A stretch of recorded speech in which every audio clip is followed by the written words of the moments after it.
listening to Radio Sputnik. Telling the untold.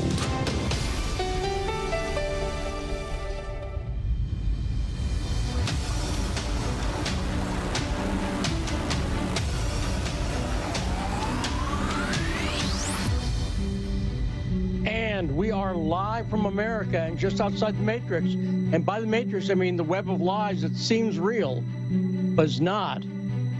It is time once again for the show that brings you to the truth behind the headlines. I'm investigative journalist Lee Stranahan, and this is a very special edition of The Backstory.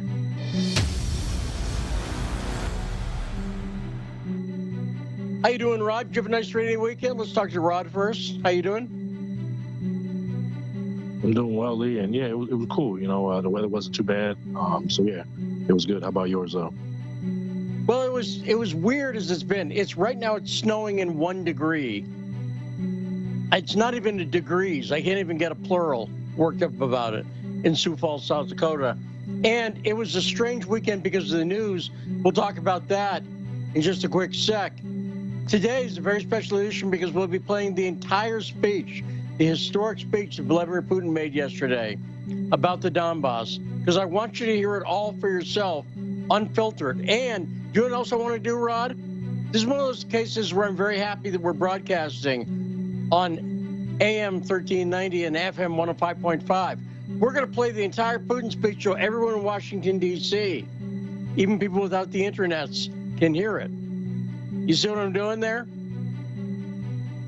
Yeah, you being a pioneer. Because I want people to hear it. You're listening to The Backstory. So it's special today because it's a weird episode in that the first hour, we're going to be playing Putin's speech, no commercial interruptions in its entirety. Then the second hour, we'll be joined by our Truth Tuesday special guest host, Jason Goodman, who's with us every Tuesday. Jason and I will be talking about it, and we'll be taking your calls about it. 202-521-1320. We're in America, so if you need to add that bit, feel free. We do get callers from overseas sometimes, and we would welcome them. But I want you to hear Putin in his own words. We ready to roll it, Saul? Yes, we are. Okay, hit it whenever you want. Of course, my address is also citizens in Ukraine. We'll have to have a substantive and detailed conversation because the matter is very serious. Situation in Donbass is becoming critical. And today I'm addressing you directly, not only to talk about what's happening, but to inform you about the decisions we're making, about possible steps in this regard. Once again, I would like to underscore that Ukraine is not just a neighboring country to us. It is an inherent part of our own history, culture, spiritual space. They are our comrades, relatives, not only colleagues, friends, but also our family, people we have blood and family ties with. Since ancient times, people from ancient southwestern Russian lands were calling themselves Russians and Orthodox. That was happening until 17th century when part of these territories rejoined the Russian Empire, the Russian state. And after that, it seems that we know all about this, that we are talking about facts that everyone knows. But at the same time, we need to have understanding what is happening today to explain motives and aims that Russia has. We need to say a couple of words about the history of this matter. I would like to start by saying that the modern Ukraine was completely created by Russia. To be more exact, by Bolshevik communist Russia. This process has started almost immediately after the 1917 revolution. And Lenin and his supporters did it in a rough way. If we talk about Russia, they were alienating parts of historical territories of Russia. And millions of people who lived there, obviously no one asked anything.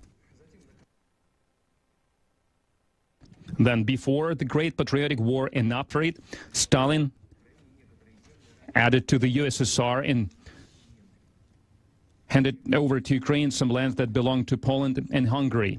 And as a compensation, Stalin gave some ancient German lands to Poland. And in the 1960s, Khrushchev decided to take Crimea away from Russia and also gave it to Ukraine. That's how the territory of the Soviet Ukraine was formed. But now I would like to draw your attention to the initial stages of the establishment of the USSR. I think it's of utmost importance for us because we have to start from afar. I would like to remind you that after the October Revolution of 1917, and the civil war that followed, Bolsheviks started building a new state. And they had some differences among them. Stalin, who in 1922 was at the same time Secretary General of the Soviet Communist Party and People Commissar on the matters of ethnicities, decided to build the country on the principles of autonomy, thus giving to the republics, to the future administrative units, wide authority when they were supposed to join the state. Lenin criticized this plan, and he suggested to make concessions to the nationalists, the way he called them back then, advocates of independence. Basically, that was idea about creating a confederation and give the right to every nation for self-determination. That was the basis of the Soviet state. First, in 1922, it was enshrined in the Declaration on the Establishment of the Soviet Union, and then after the death of Lenin, it was also enshrined in the Constitution of the USSR of 1924. And right away, here we have a lot of questions. It raises a lot of questions. And first of them, and the main question, why were they making all kinds of concessions to the nationalists at the outskirts of the former empire, to give to the administrative units that were haphazardly formed huge territories, oftentimes that had nothing to do with them. And they were giving these territories with the population of historic Russia.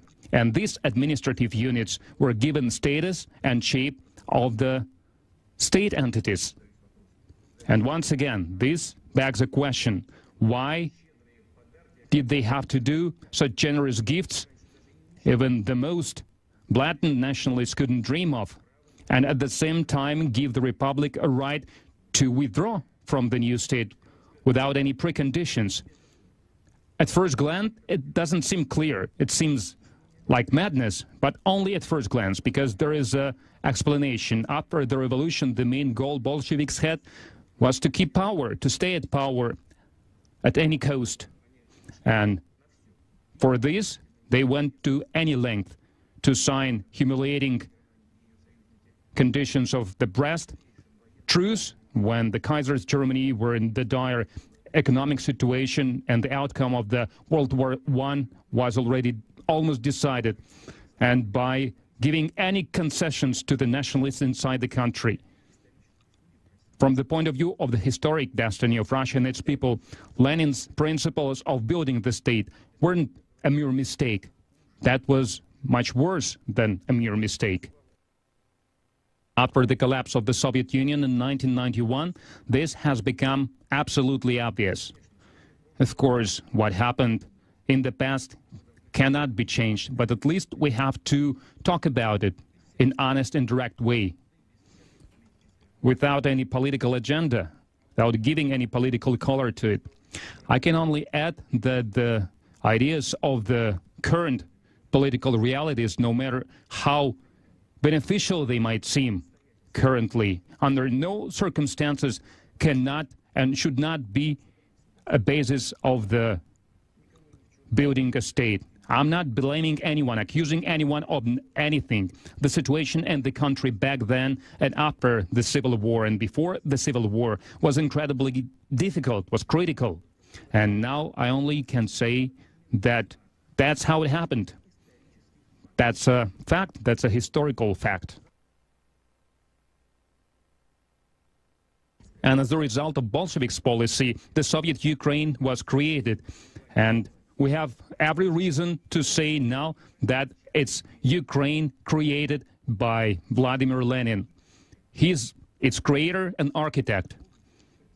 And it's fully confirmed by the documents from the archives, also including the decrees, Lenin's decrees regarding Donbass that was added to Ukraine. And now grateful descendants demolishing all the statues, all the monuments to Lenin. They call it decommunization. You want decommunization? Well, we are quite happy with that. But don't stop halfway. We are ready to show you what would mean actual decommunization for Ukraine. Coming back to the history of the matter, I would like to remind you that back in 1922, at the territory of the former Russian Empire, the Soviet Union was established, but the reality showed that keeping this territory and ruling this territory using the principles of confederation deems impossible, because it had nothing to do neither with the realities nor with the historical tradition. And the Red Terror and switch to the Stalin's purges and the monopoly of the Communist Party, nationalization, planned economy, all that in reality was turned into a formality, nothing more. Principles that were declared but didn't actually work. In reality, Soviet republics had no sovereign rights. None. In practice, what was created, strictly centralized, unitarian in its character. State that was centralized. Stalin implemented not Lenin's ideas, but his own ideas of how state should be built. But changes to the founding acts, to the constitution, he didn't make any changes in this regard. Lenin's principles about building the Soviet Union were not reconsidered technically. It seemed there was no need in this. Under totalitarian regime, authoritarian regime, everything worked well, and it looked nice from the outside. It looked more than democratic even. But still, it's a shame.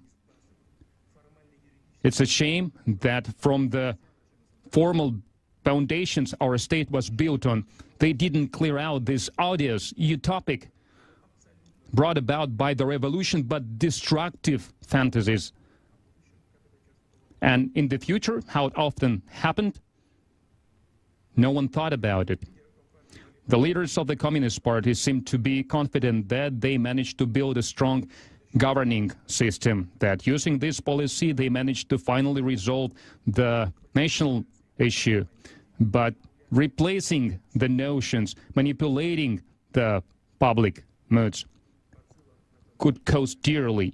The infection of nationalism did not disappear, and that bomb that was undermining the state with this infection of nationalism was just waiting for its hour to come. Because once again, any republic had the right to withdraw from the USSR. In the middle of 1980s, against the background of raising problems, crisis of the planned economy, the nationalist issue that was caused not by some ideas of the Soviet peoples, but by growing appetites of the current leaders, was escalated. But the USSR leadership, instead of analyzing the situation and making thoughtful decisions in the economy and in the political system, in the governing system, they were only talking about restoring Lenin's principles about national self-determination. More than that, inside the Communist Party, there was a struggle for power, and each side, wanting to expand its support, started to encourage this nationalism. They were trying to play with it. They were promising anything to this nationalists. And when they talked about the democracy and bright future based either on the market economy or a planned economy, but when in reality people were getting poorer and poorer and their deficit got stronger. No one from the authority was thinking about tragic consequences. And then they went down well-throated path of satisfying the ambitions of nationalist elites that were raised inside the party. Because the Communist Party doesn't have these tools anymore, which is good. So they couldn't keep the power, and they couldn't use such tools as dictatorship or purges, and even the governing role of the party was diluted like the fog in the morning in front of their eyes. And in September 1989, at the plenary session of the Communist Party, was made a fateful decision, the national policy of party under current conditions. So these are the stipulations it had. Soviet republics have all the rights to exercise their status of the sovereign Soviet republics. And the highest governing bodies can stop any decrees and any loss of the Soviet government in their territories. And finally, every Soviet republic has its citizenship that is given to all its citizens. Wasn't it obvious what will be the outcome of such decrees? Now it is not the time and the place to talk about the constitutional right or give definition of what citizenship is, but still it begs a question. Why, in those difficult conditions, they needed to make the situation even less stable? But the fact is still a fact. 2 years before the Soviet Union collapsed, it was doomed. Now radicals and nationalists, including, and first of all, in Ukraine, they take the merit of winning independence. But we can see that that's not the truth. What happened to our country was caused by the mistakes done by the leadership of the Communist Party, made at different stages and at different times in their national and economical policies. The collapse of historical Russia, named the USSR, was brought about by them. And despite all this, despite stealing from the people, our people agreed to the new realities that were brought about by the collapse of the USSR. They recognized new states, new republics, not only recognized. Back then, Russia was in dire situation, but it tried to help its partners from the CIS, including Ukrainian partners, because starting from the moment of proclaiming independence, they started making requests for the material support. And our country was giving this support with respect to the sovereignty of Ukraine. According to the estimates of the experts, that can be proved just by looking at the prices of our energy carriers, by our loans, about trade preferences that Russia was giving to Ukraine. The total profit for the Ukrainian budget since 1991 to 2013 was about $250 billion. But that's not all of it. By the end of 1991, the debt of the USSR in front of other states in international fund was about 100 billion. And initially it was thought that this debt would be paid out by all the republics of the USSR in proportionate terms, in proportion with their economic potential. But Russia took the burden of paying out the entire Soviet debt and paid it out eventually. And we completed this process in 2017.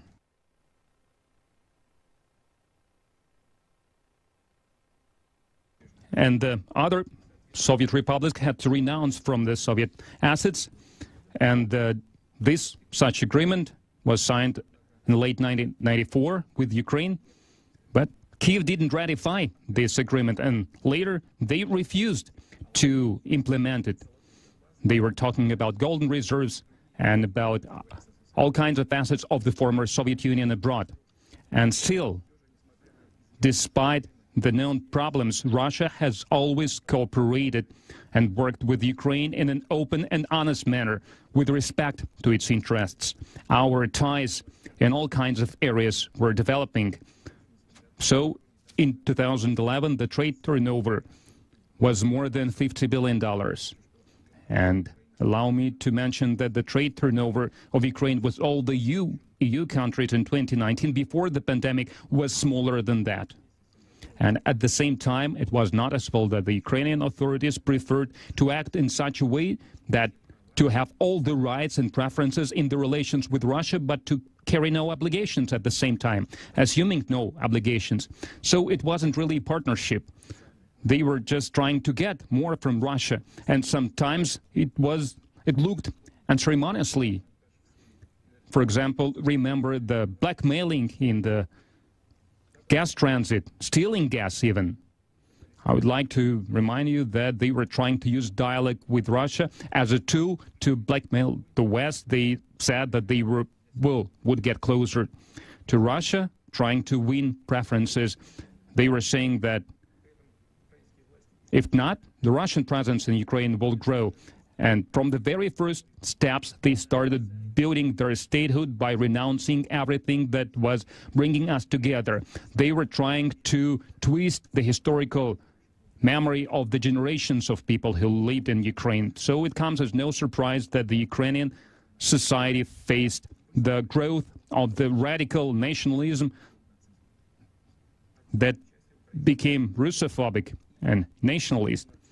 That's why there are neo-Nazis and joining gangs in eastern Ukraine. The territorial claims against Russia were voiced more often.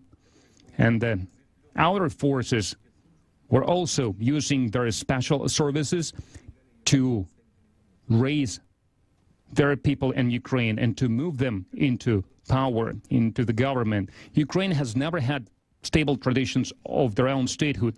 Starting from 1991, they followed the path of the mechanical copying of foreign models that had nothing to do with their history or with the Ukrainian realities. Political and state institutions were changed to benefit the clans with their own interests that had nothing to do with the interests of the people of Ukraine. The whole idea of the so-called pro-Western civilizational choice of the Ukrainian democratic power was and is still not in creating better conditions for the good of the people, but to serve the geopolitical adversaries of Russia to save billions of dollars they stole from the Ukrainians and hidden by oligarchs on the accounts in Western banks. Some financial groups who paid politicians first, they based on radicals and nationalists. Others, they were saying for good, friendly relations with Russia, for cultural and language versatility. And they were coming to power using the votes of the people who really wanted to see it happen, including the people from the Southwest. But after they were assuming office, after getting high positions, they were betraying their people who elected them, their voters. And they followed the radical ideas in their policies. Sometimes they were even punishing people who wanted to cooperate with Russia, who wanted to keep both languages viable. And those people who supported them, of moderate views, who are used to trust the power, unlike radicals, they would never be aggressive to use unlawful means. But radicals were becoming more and more brazen. Their claims were becoming bigger and bigger, so they had no problem to influence the weak power that was weakened by the virus of corruption. And they were replacing cultural, economic, social interests of the people, actual sovereignty of Ukraine by speculations on nationalist ground. The stable statehood hasn't been built in Ukraine. And political electoral procedures served just as a screen to divide power and assets between oligarch clans. Corruption, that is a problem to a lot of countries, including Russia, in Ukraine has become a thing of its own. It's been corroding the entire system, all the branches of the state. And radicals used unhappiness of the people, fear and happiness. So they rode that wave, and they turned Maidan in 2014 into coup d'etat. And they were backed by the foreign states. From the data that we have, the support of the so-called protest camp at the Independence Square in Kyiv from the U.S. Embassy was $1 million per day. And additionally, large amounts of money were transferred to the private accounts of the leaders of opposition, and we are talking about tens of millions of dollars. And how much did those who really suffered, those who died during the clashes at the squares and streets of the Kyiv got? You better not know. You better not ask. Radicals who captured the power, they started terror against those who were supporting constitutional law, against journalists, against politicians. They were humiliated publicly. The whole range of large-scale criminal cases covered Ukraine.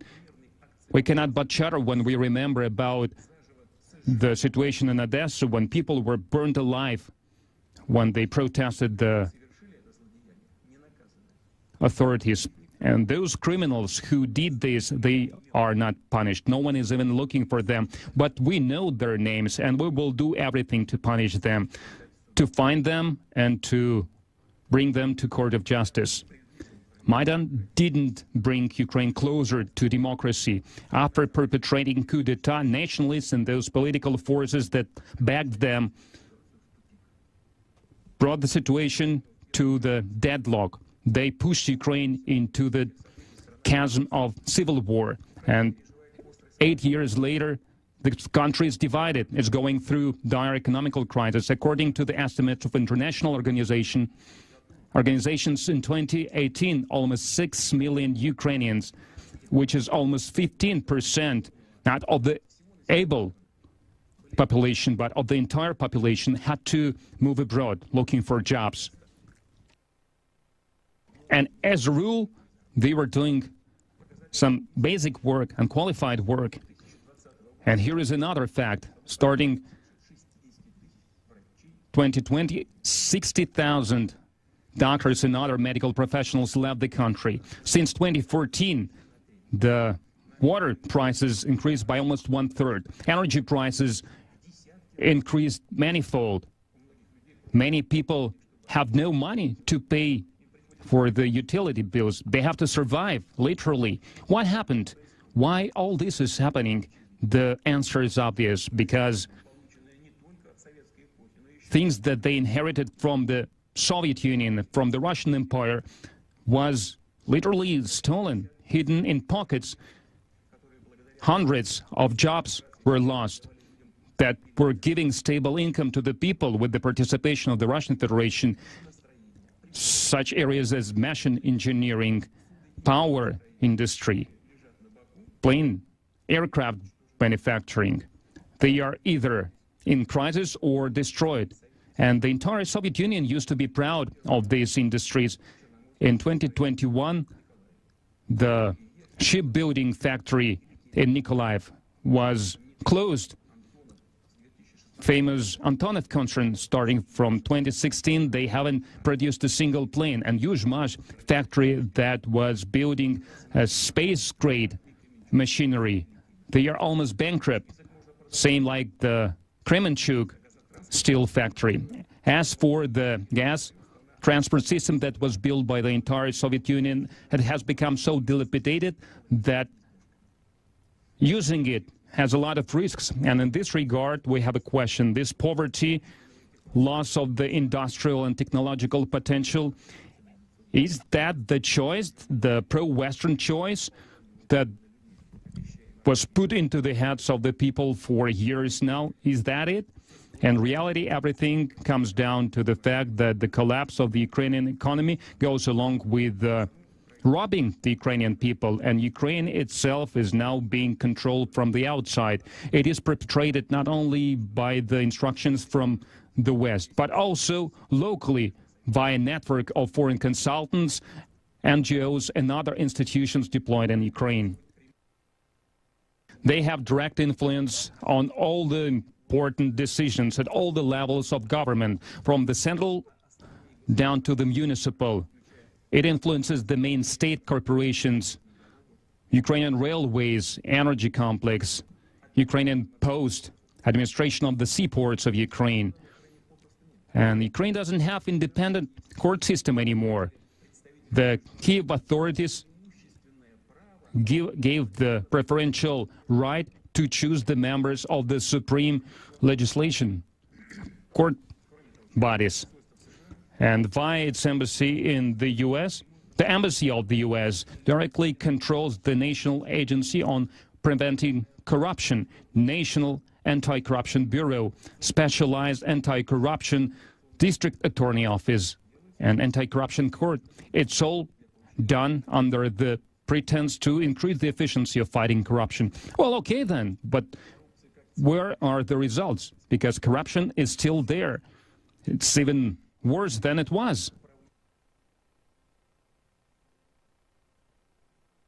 Do Ukrainians know about these choices? Do they understand that their country has become not even a protectorate, now it's a colony with puppets at its helm? The privatization of the state has led to the fact that the authorities that call themselves the authorities of patriots doesn't have interest of the nation, but otherwise they continue to assimilate Russian speakers by force. They are adopting more and more discriminatory decrees. Now they have a law on the native nations, those people who deem themselves Russian. They are let know that they do not belong in Ukraine. According to the laws on education and on Ukrainian language as a state language, Russian language is being thrown away from schools, from all public spaces, including shops. The so-called lustration law, cleansing of the power, allowed them to chase away public servants that they don't like. They adopt decrees that allow law enforcement to suppress the freedom of choice, the freedom of speech. We know the sad practice of unilateral illegitimate sanctions about other states, about the foreign individuals and legal entities. In Ukraine, they went even further than their Western partners. They came up with such an instrument as sanctions against their own citizens, entities, media outlets, even parliament members. In Kyiv, they are preparing decrees against the Russian Orthodox Church. And that's not an emotional estimate. We have certain documents. We have decision that is talking about this. The split in church in Kyiv, they cynically turned into an instrument of national policy. The current leadership of the country does not react to the requests of the people to cancel the laws that undermine the rights of the believers. And now they have new laws adopted against the Ukrainian Orthodox Church. And I would like to talk separately about Crimea. Population of the Crimea Peninsula made their choice to be with Russia. Ukrainian authorities have nothing to say against this. That's why they place their bets on aggression. They use cells of extremists, including the radical Islamic organizations. They are sending saboteurs to destroy vital infrastructure. They kidnap citizens of Russia. We have proof, we have evidence that such aggressive activities is perpetrated with the support of foreign special services. In March of 2021, Ukraine adopted new military strategy. This document almost completely aimed at confrontation with Russia. They want to drag foreign states into the conflict with our country. The strategy suggests to organize Russian Crimea and in Donbass, basically a terrorist underground. And it also outlines the possible war, and it is supposed to end, the way the Ukrainian strategists now think, with the support of international community on the beneficial conditions, beneficial for Ukraine. And also, as they say in Kyiv now, and I'm quoting also, just listen to it carefully, with the military support of the world community and geopolitical confrontation against the Russian Federation. Basically, that's nothing but preparation for armed conflict against us, against Russia. We also heard statements about Ukraine wanting to create their own nuclear weapon. And that's not just idle threat. Ukraine really has nuclear technology and carriers to deliver such weapons back from the Soviet times. And they have Tochka-U launchers, also designed in the Soviet Union. It has range of more than 100 kilometers, and they can increase that. It's a matter of time. They still have this technology from the Soviet times. So getting tactical nuclear weapon will be much easier for Ukraine than for certain other states. I'm not going to list them that are now researching this, especially if they have technological support from abroad. And we can't exclude this. If Ukraine has a weapon of mass destruction, the situation in the world, in Europe, especially for us, for Russia, will change drastically. We cannot help but react to this real threat, especially since I would like to reiterate that there are Western backers. They can help Ukraine with getting this weapon to create yet another threat for our country, because we can see how consistently they are pumping Ukraine with weapons. The United States alone, starting from 2014, transferred billions of dollars, including the arms supply, training, personnel. In recent months, Western weapons are sent to Ukraine ceaselessly in front of the eyes of the entire world. The activities of the Ukrainian army is governed by the foreign consultants, and we are well aware of that. Last year, under the pretext of the war games, the military contingents of the NATO countries were deployed in Ukraine. The Ukrainian army is already integrated into NATO. It means that Ukrainian army units can be done directly from the NATO headquarters. The West started to explore the territory of Ukraine as the future theater of military action, at the future battlefield, and it is aimed against Russia. Last year alone, it had more than 20,000 troops and more than 1,000 equipment, hardware units. And NAPFER, they have already adopted a law to allow the foreign troops to enter the territory of Ukraine to participate in the war games. And first of all, it means the NATO troops. And this year, they planned no less than 10 drills like that. And it serves as a cover to increase the NATO contingent in Ukraine, especially since the network of airfields, Borispol, Ivano-Frankovsk, Chuguyev, Odessa, and so on, it can be used to deploy troops in shortest terms. The airspace for Ukraine is open for reconnaissance and strategic planes of NATO, unmanned drones that are used to monitor the territory of Russia. And the Naval Operations Center built by the Americans in Ochakov allows NATO ships to use it as a port and allows to use high-precision weapons against Black Sea Navy and our entire infrastructure on the Black Sea coast. Some time ago, the U.S. wanted to build such infrastructure in Crimea, but the population of Crimea and Sevastopol, they said, prefer no, and we will remember that. But now, this center has already been built and deployed in Ochakov, and I would like to remind you, in 18th century, Alexander Suvorov's soldiers fought for this city, and it's their bravery allowed it to add this city to Russia. Back then, in the 18th century, the Black Sea coastlands that were got from Turkey, from Ottoman Empire, was given name of Novorossiya. Now they want to forget this name, like they want to forget the deeds of the famous commanders, without which Ukraine itself wouldn't have access to the Black Sea. Recently in Poltava, they demolished the monument to Alexander Suvorov. Well, what can I say? You are renouncing your own past, the so-called colonial legacy of the Soviet Empire. Well, be consistent then.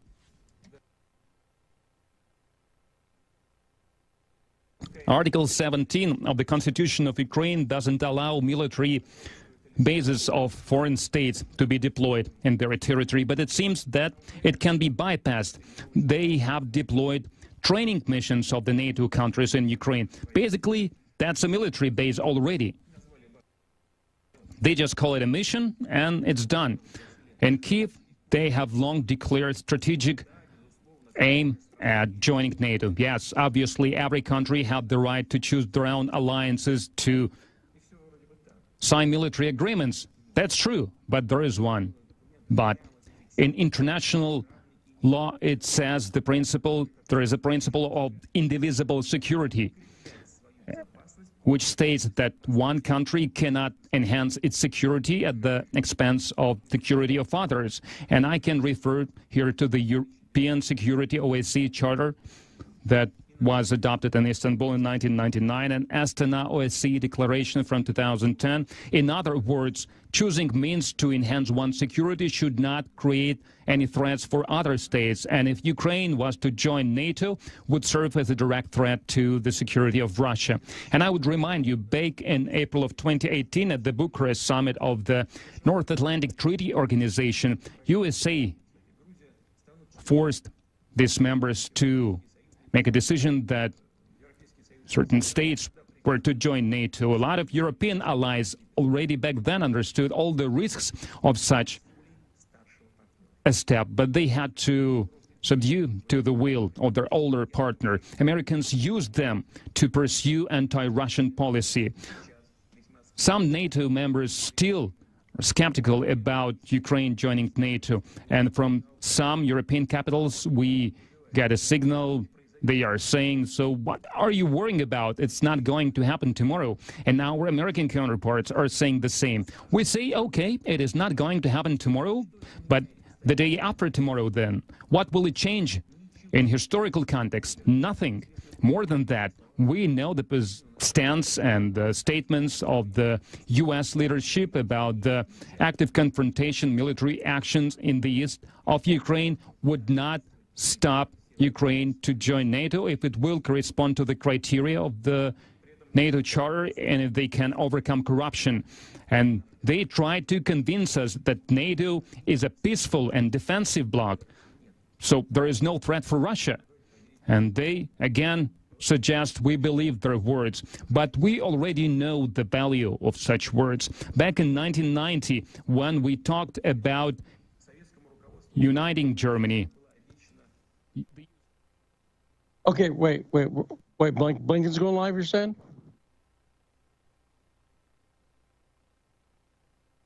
Okay.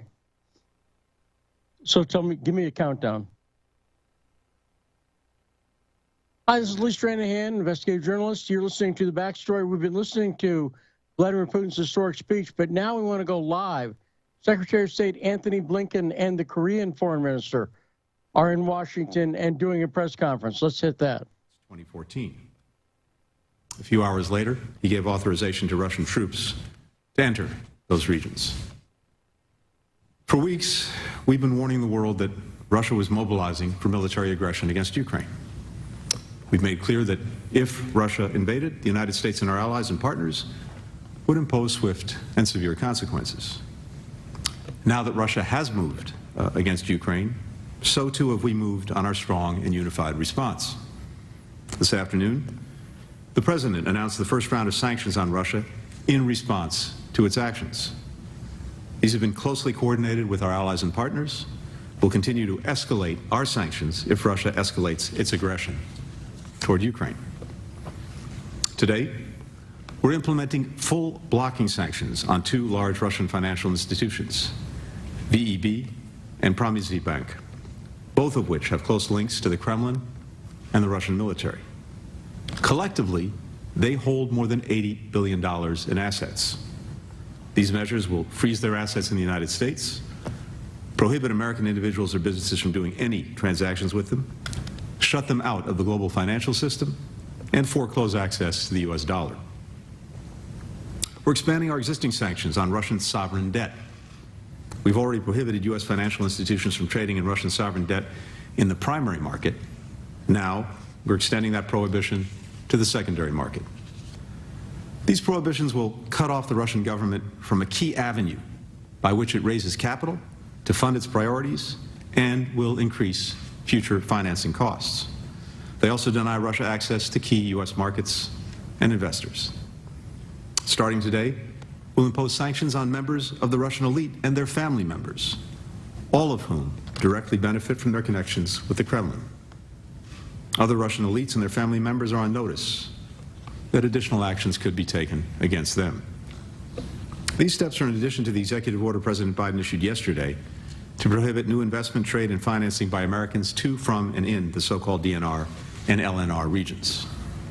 And, just as the President said we would do, today the Department of Defense announced that we would be sending additional forces to NATO's eastern flank to deter and defend against any Russian aggression directed at our allies. We also made clear that if Russia invaded Ukraine, we would act with Germany to ensure that the Nord Stream 2 pipeline does not move forward. Today, Chancellor Scholz announced that the German government is suspending that pipeline indefinitely. We've been in close consultation with Germany throughout this process. We welcome this swift and decisive action. And we're executing a plan in close coordination with allies and partners to secure the stability of global energy supplies, which is in all of our interests. The United States and our allies and partners are united in the face of Russian aggression. This morning, the European Union and the United Kingdom announced a series of strong complementary actions. President Putin's deeply disturbing speech yesterday and his statements today made clear to the world how he views Ukraine, not as a sovereign nation with the right to territorial integrity and independence, but rather as a creation of Russia and therefore subordinate to Russia.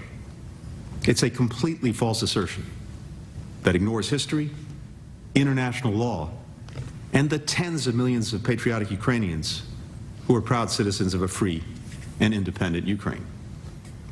Now that we've heard it directly from President Putin himself, it confirms what we've been saying, that he did not send more than 150,000 troops to the Ukrainian border because of benign military exercises, or to respond to threatened aggression from Ukraine, or to stop a fabricated genocide by Ukraine, or any other manufactured reason. His plan all along has been to invade Ukraine, to control Ukraine and its people, to destroy Ukraine's democracy, which offers a stark contrast to the autocracy that he leads, to reclaim Ukraine as a part of Russia. That's why this is the greatest threat to security in Europe since World War II. Ukraine is in danger. President Putin is blatantly and violently breaking the laws and principles that have kept the peace across Europe and around the world for decades. Yesterday, at an emergency session of the UN Security Council requested by Ukraine, the United States and many other countries condemned Russia's renewed attack on Ukraine's sovereignty and territorial integrity as a violation of international law and the United Nations Charter. U.S. Ambassador Linda Thomas-Greenfield underscored that President Putin has now torn to shreds the Minsk agreements, which sought to end the conflict in the Donbass region of Ukraine peacefully through diplomacy. President Putin himself essentially declared those agreements null and void. The complete abdication of Russia's commitments under the Minsk agreements is just the latest demonstration of Russia's hypocrisy when it comes to the agreements that it claims to seek and to uphold. Since the beginning of this Russian-manufactured crisis, Moscow has insisted that only legally binding agreements could satisfy its security concerns. But the Minsk agreements now join a long line of agreements, many legally binding, that President Putin has broken. These include the Helsinki Final Act, in which all OSCE countries, including Russia, pledged to respect national sovereignty and territorial integrity and refrain from the threat of the use of force. The Charter of Paris, which further established countries' responsibilities to honor those pledges. The Conventional Armed Forces in Europe Treaty, which limits the deployment of military equipment in Europe. The Vienna document, in which all OSCE countries, including Russia, agreed to confidence and security building measures to increase transparency and predictability about their military activities. And of course, the Budapest Memorandum, in which Russia promised to respect Ukraine's independence and sovereignty in its 1994 borders and refrain from using force against Ukraine. In the past 24 hours alone, with his actions toward Ukraine, President Putin has violated all of these agreements. He is undoing more than 30 years' worth of painstaking diplomacy by Russia and the countries and institutions of Europe and the North Atlantic region to preserve stability and security for the sake of hundreds of millions of our citizens. Every time Russia breaks one of these agreements, it not only endangers the countries that it's threatening at the time, but nations everywhere that have been made safer and more secure by the international rules-based order. Last week, I agreed to meet Russian Foreign Minister Sergei Lavrov this week, on February 24th, to discuss our country's respective concerns about European security, but only if Russia did not invade Ukraine. Now that we see the invasion is beginning, and Russia has made clear its wholesale rejection of diplomacy, it does not make sense to go forward with that meeting at this time. I consulted with our allies and partners, all agreed. And today I sent Foreign Minister Lavrov a letter informing him of this. The United States and I personally remain committed to diplomacy if Russia is prepared to take demonstrable steps to provide the international community with any degree of confidence that it's serious about de-escalating and finding a diplomatic solution. We will proceed in coordination with allies and partners based on Russia's actions and the facts on the ground. But we will not allow Russia to claim the pretense of diplomacy at the same time it accelerates its march down the path of conflict and war. There is no question what has happened here. We've all seen how Russia has relentlessly mobilized for war, despite intensive efforts by others, including the United States, to engage them on a diplomatic path. We've seen through their false flags, we've predicted their lies. In the hours and days ahead, any further escalatory steps by Russia will be met with further swift and severe measures, coordinated with allies and partners, on top of those announced today. We'll continue to stand with our allies and partners to support Ukraine as it faces Russia's threats with courage and strength. And we'll continue to defend the international laws that keep every country in the world safe from the kind of aggression that Russia is now inflicting upon Ukraine. Dmytro. I'm grateful to Secretary Blinken for welcoming me in DC today. I think we spoke, this is our third or fourth encounter in the last 4 days, and this speaks for the dynamics and the quality of our relationship, but also for the urgency of the current crisis that needs to be handled. We meet at a very tense and responsible time for Ukraine, for the United States, and for the world. We all are at a critical juncture for the security of Europe, as well as international peace and security more broadly. Russian aggression has brought the world to the edge of the largest catastrophe since World War II. Yesterday, President Putin moved to recognize 2 pieces of Ukrainian land as independent entities. Ukraine does not and will never recognize this absurdity. Neither will the world recognize it. In fact, what Putin recognized is not the so-called Donetsk People Republic and Lugansk People Republic. He recognized his direct responsibility for the war against Ukraine and an unprovoked and unjustified war on another sovereign state in Europe, which Russia now intensifies. President Putin killed Minsk agreements, and more broadly, he attacked the world order. Needless to say, Russia's move is a grave breach of international law and a new act of aggression against Ukraine's sovereignty and territorial integrity. Therefore, Ukraine strongly believes that the time for sanctions is now. And in this context, we welcome today's announcement of sanctions by President Biden. The world must respond with all its economic might to punish Russia for the crimes it has already committed and ahead of the crimes it plans to commit. Hit Russia's economy now and hit it hard. I commend immense efforts of the US diplomacy, led by Tony, to mobilize the global coalition of allies and partners to stop Russia.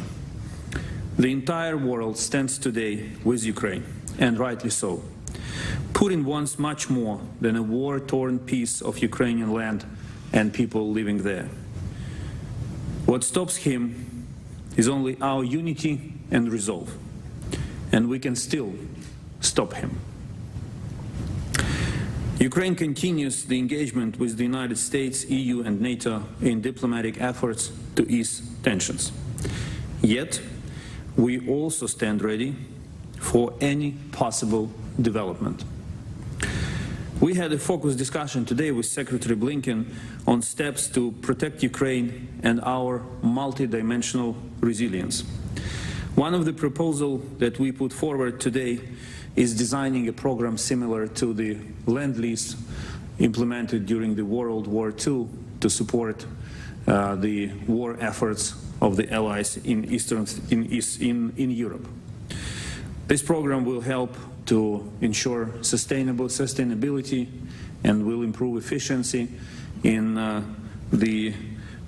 strengthening the capacity of Ukraine to defend itself. Okay, this is Lee Stranahan. You're listening to the backstory. That is the Ukrainian ambassador with Tony Blinken lying to you and talking about the speech by Vladimir Putin, which we've been playing all episode.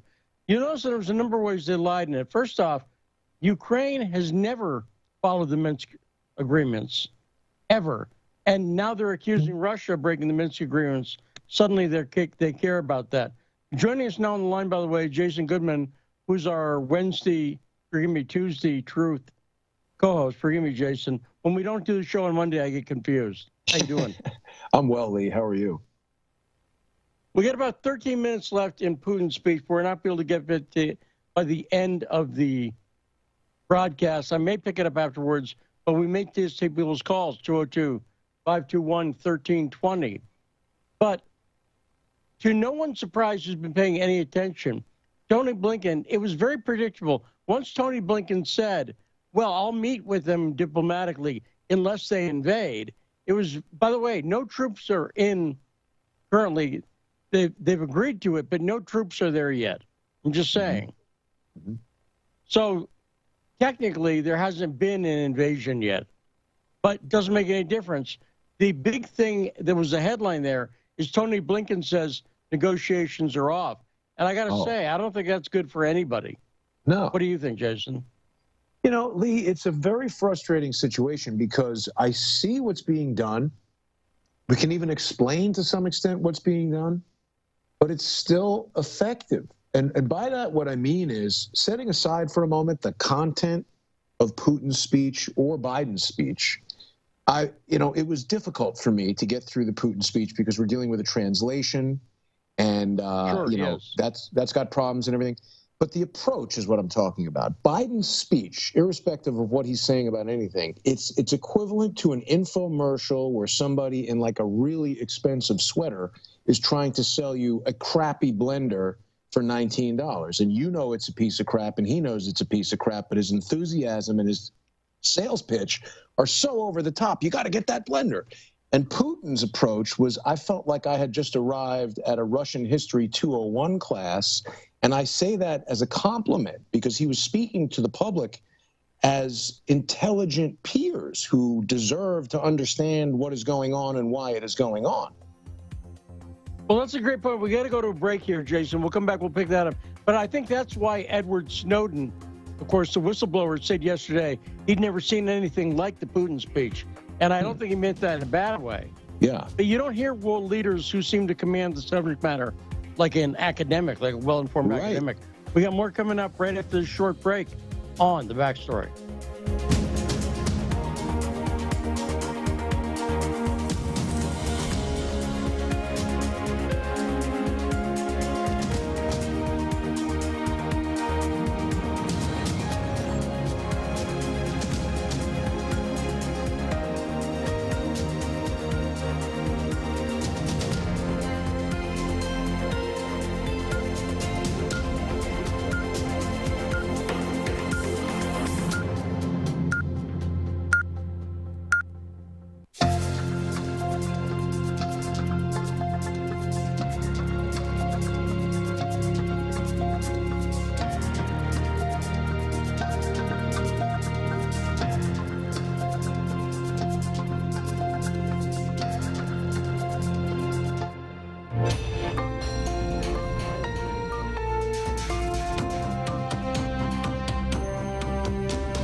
listening to Radio Sputnik. Telling the untold.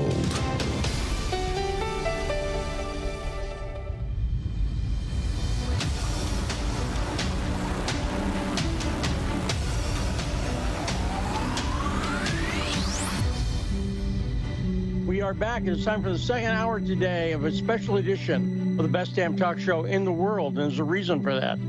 It's the backstory. It is a Truth Tuesday. We are joined by our special guest host, Jason Goodman, and we were just listening in the first hour to almost all of Vladimir Putin's historic speech from yesterday, where he was talking about the decision he's come to in the Donbass region of eastern Ukraine. And then we cut into Tony Blinken and the Ukrainian ambassador doing a statement live. And we'll talk about that and more. And taking your calls, 202-521-1320. And the calls are already filling up on the backstory.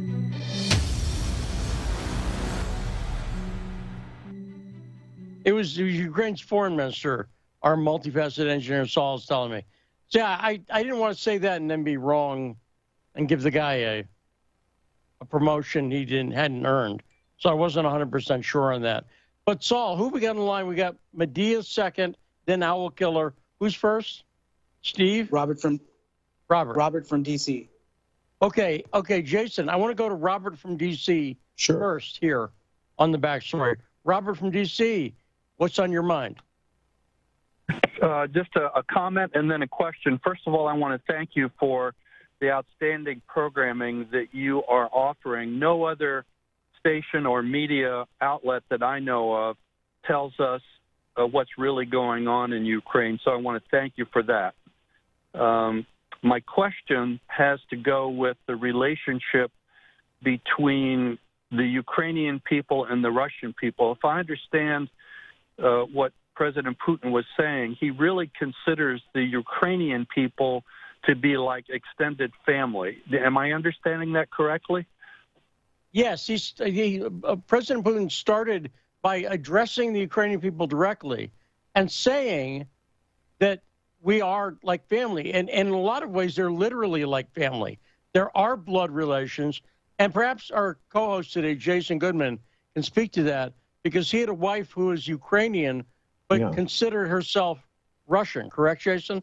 Yeah. And I mean, I haven't really delved into her family tree and family history to trace the roots to Russia, but she spoke Russian. She was a member of the national sport acrobatic team for the CCCP. She had all those CCCP outfits and hats and everything. And there's a lot of history there. I think the ignorance of the average American about world history, particularly in that region, and you just had an example of it. The Ukrainian foreign minister speaks fluent English. Find one American politician who speaks Russian at all. No, that's a good point. That's a very good point. So does that answer your question there? Well, I just wanted to make sure. I know they have this close relationship, and I just want to make sure that we can minimize, any harm to innocent civilians. Do you think is that possible? I know that there's fighting going on even right now. Is there any way to keep the civilian casualties down to the lowest possible number? Well, I honestly believe that's part of why Putin eventually stepped in here and said we have to do something. Don't forget, we've already had about 13,000 casualties in the Donbass, of which a quarter were civilians. So that's already happened. And that what happened there was in 2015, you had bombing by Petro Poroshenko, who was given the job of leader of Ukraine in a coup in 2014, the Maidan. And that's what's kicked off all of this. And no one ever talks about why those regions broke away. And part of the reason they broke away is they didn't like the coup. Why should they? Why should anyone like the coup?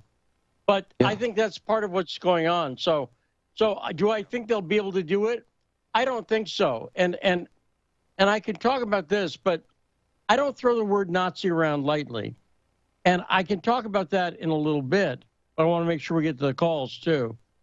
But I have a new theory sort of on the Nazi thing, Jason. Yeah. Part of what I think happened there. Yeah, and I'll explain it. Let's get to the calls, though. Sure. 202-521-1320. Medea, in Australia, what's on your mind today? My mind is about Putin's speech about how he said Ukraine was an artificial country got created by Vladimir Lenin. Well, wait a minute. Well, that's not exactly what he said. That's not what he said. Yeah, I didn't. We got to be real cautiously because, again, we're listening to a translation of what's been said. And depending, so our callers from Australia, depending on where you're listening and who is doing the translating, this is another thing that people need to be really cautious of with international diplomacy. What a translation says may not be exactly what Putin said or what he meant. I have to agree. But he didn't say it was an artificial country at all. What he did was he accurately presented the history of the early Soviet Union. And I'll tell you one other thing. You've heard the speech a couple times, right, Jason? One of the things he said at the beginning is he said nothing positive about communism. Did you hear that? Well, he was talking about free markets, and he spoke, Lee, about what you have been speaking about for years, is that this is about criminals who stole the wealth of Ukraine. And actually, what Putin said rang true with my personal experience. I was in Ukraine in 2004 or 5 after Tatiana and I had gotten married, and one of the most glaring incongruences of the whole place to me was basically, the average building. Like, we went to the apartment complex where my ex-wife had grown up and her brother and his family still lived. And Lee, if you saw this building in New York City or Chicago, you would not go near it. I mean, broken windows, broken lights, spray paint, just real dilapidated, and like flickering lights in the hallway. The place looked like a condemned building.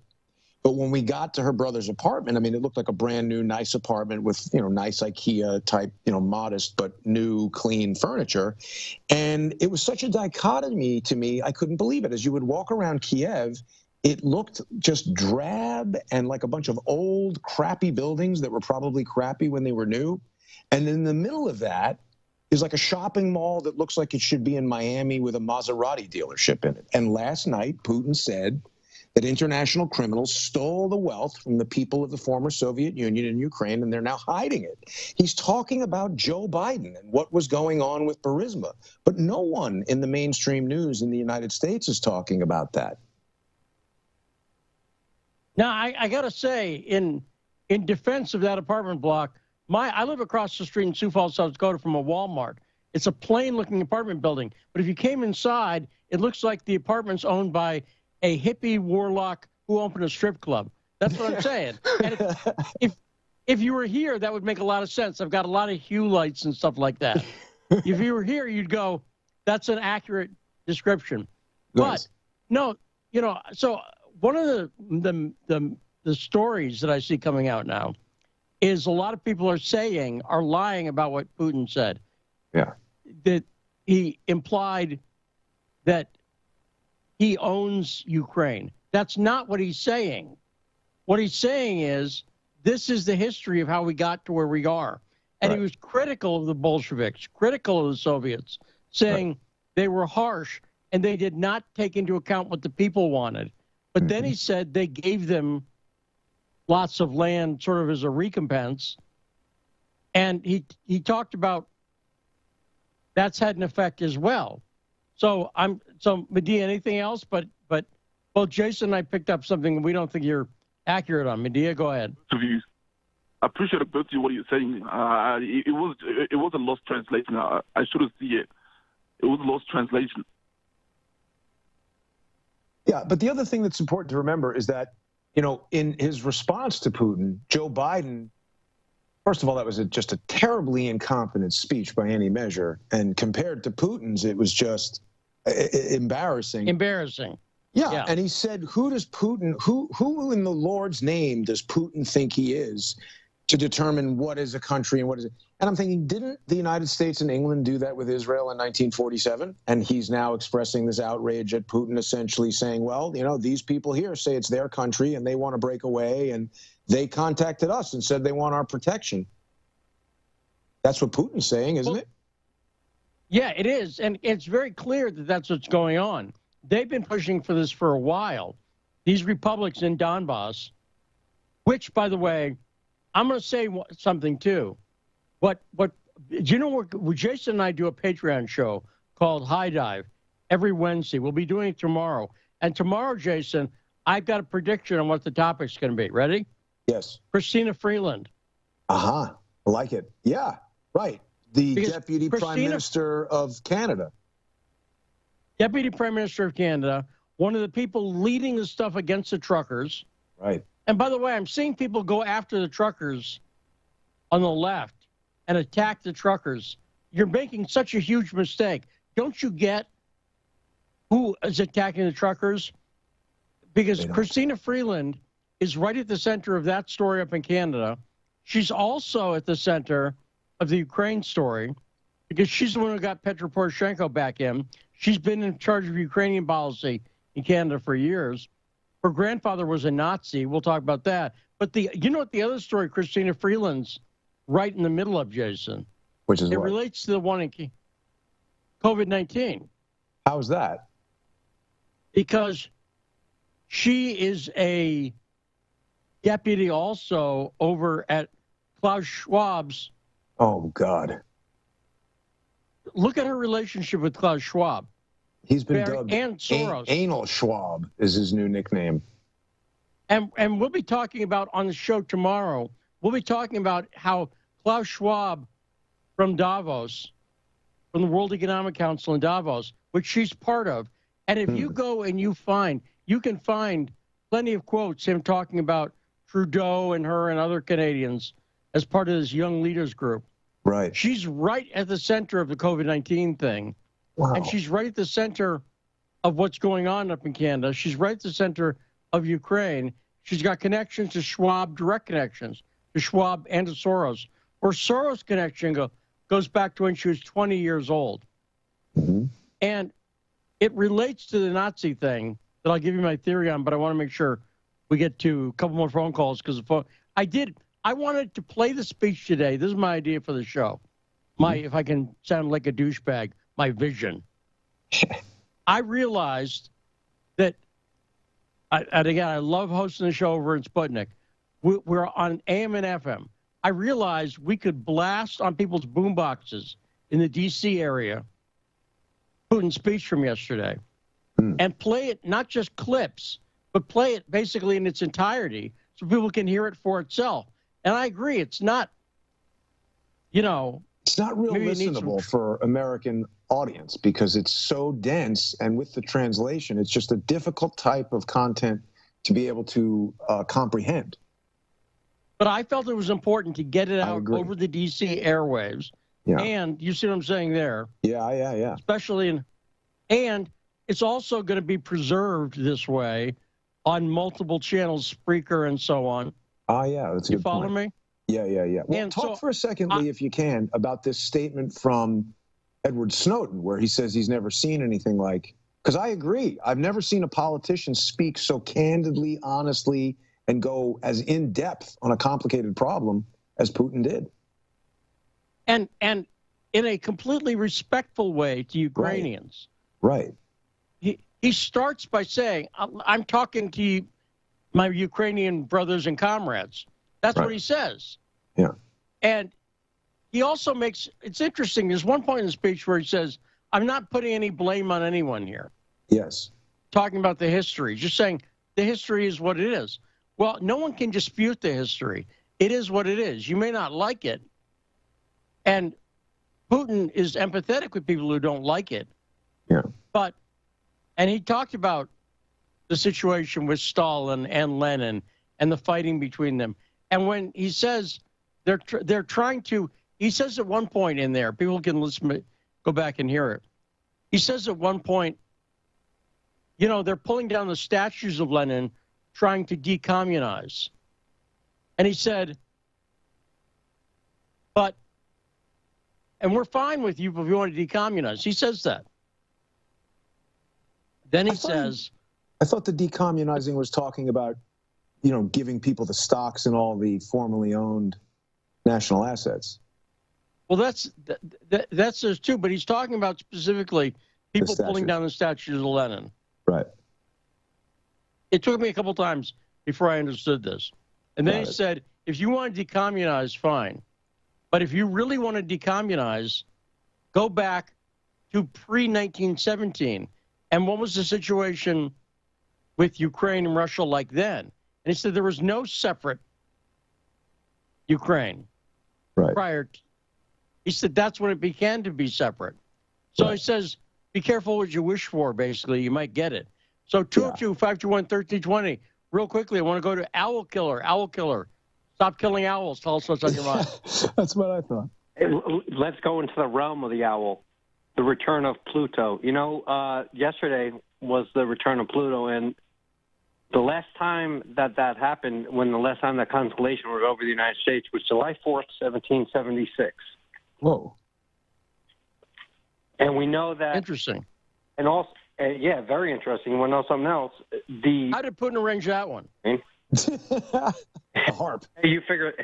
I think he's throwing it in their face, saying he knows the game. And that was actually 8 years to the date of the overthrow of Yanukovych, February 22nd, 2014.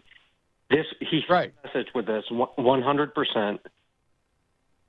And I told you about 2 weeks ago, unless God intervenes, there's going to be a war 100%, because people in the know in the military everybody's preparing for it.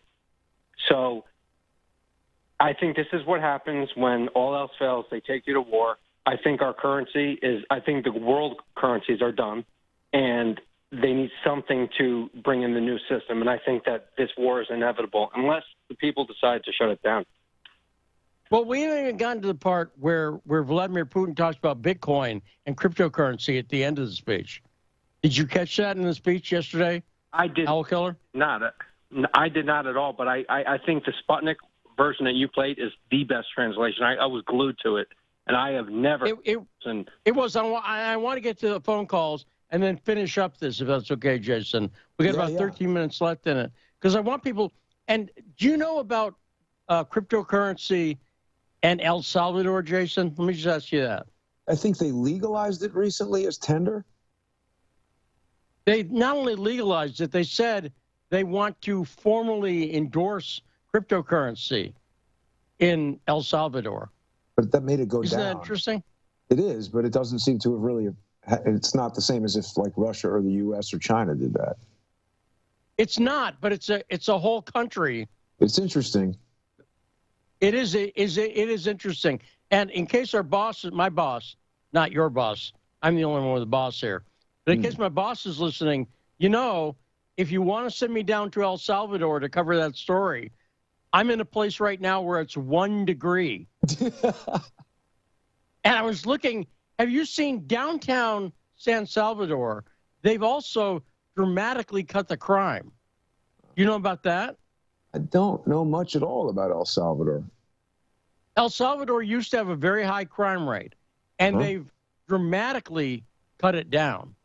I mean, it's amazing. Was they just move all those people to New York City and let them run wild? It could be, but you know, he actually, I really would like to interview. He's doing interviews over on RT, the president of El Salvador. But I'm willing, if my boss wants to send me down there.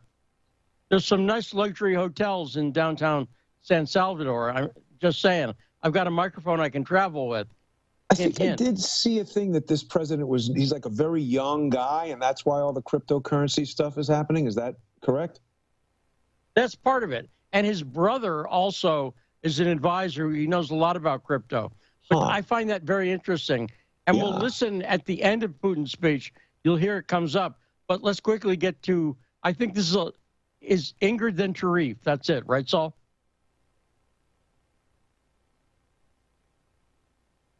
Saul? Yes, Ingrid and then Tarif. Okay, thank you, my multifaceted friend. Let's go to Ingrid in D.C. Ingrid, what is on your mind? Well, it's small wonder that Biden doesn't want Americans to hear this speech, because it's very informative.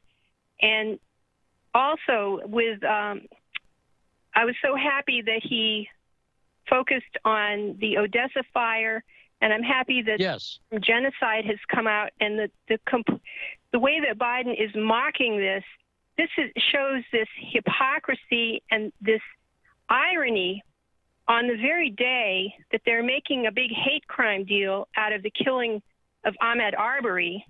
Yeah. To pretend Right. this is not going on, that people are not being shot down because they're Russian. This is unbelievable. It is ethnic cleansing. And let me point out what else he said about the Odessa thing. He also said, and I find this very interesting, and it could be a foreboding thing if you think he's going to move further into Ukraine, is he said, we will bring the people to justice. You heard that, Ingrid, right? He said, we will bring you to justice if you were behind the Odessa thing. We've been investigating it, and we'll bring you to justice. That seems to me like, unless he's going to have Dog the Bounty Hunter, my friend, head into Ukraine, he might be planning to head into Ukraine himself.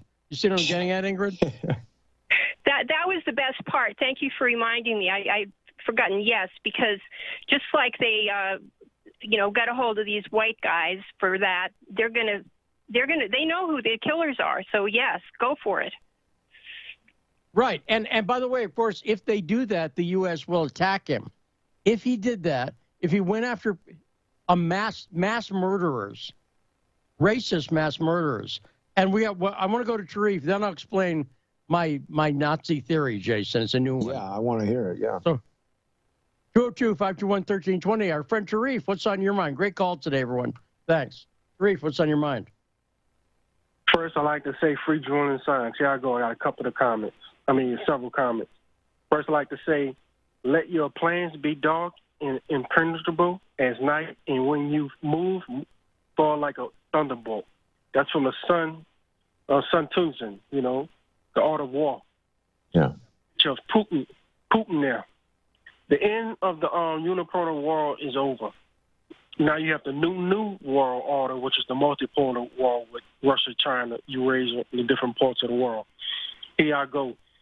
When Germany and Europe started paying for gas, 1,000 cubic feet of gas, they would be paying 2,000 euros for it now.